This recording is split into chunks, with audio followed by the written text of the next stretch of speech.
boon. Andy, you've been on the scene now talking to eyewitnesses. Are you hearing anything new?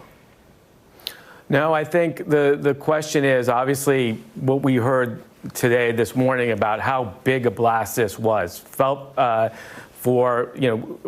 heard from 1 to 3 miles out, damaging multiple businesses. Obviously, those witnesses, Antonia, that you referenced are going to be part of this investigation.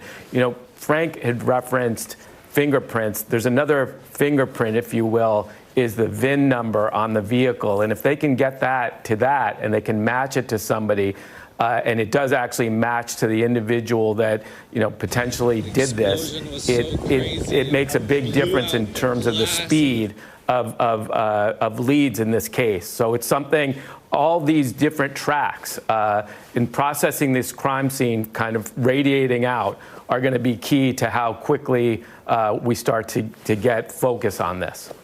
Frank, apologies in advance if we have to cut you off, but do you get a sense, depending on the explosion, and I guess it's still a little bit early, but how sophisticated of an explosion does this look like from what you've seen, or at least just the images that you've seen and what you've heard about its debris field, its blast radius, some of the images that we're seeing about the destruction? Structurally, the buildings still are standing, although a lot of the glass has been completely shattered and the debris field being spread out.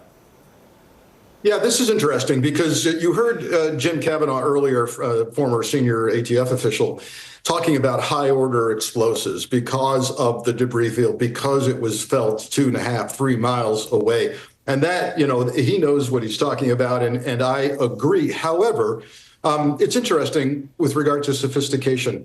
You remember the Oklahoma City bombing, very crude device. They needed the size of a truck. Right? They needed a rental truck to store and carry all of that very primitive fertilizer type bomb. That's crude. This was a car. So if you're producing that much explosive force, but you don't need that rental truck, you can do it from a car, that speaks to the possible sophistication of the device. And then we get into whether the person had training or was able to learn this on his or her own. Right. All right, we're going to continue to follow that breaking news. We're going to also keep an eye on that press conference, which is supposed to get underway any minute now.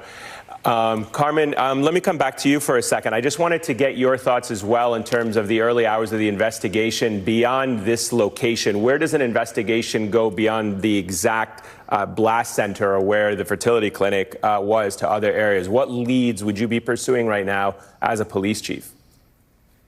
Yeah, certainly.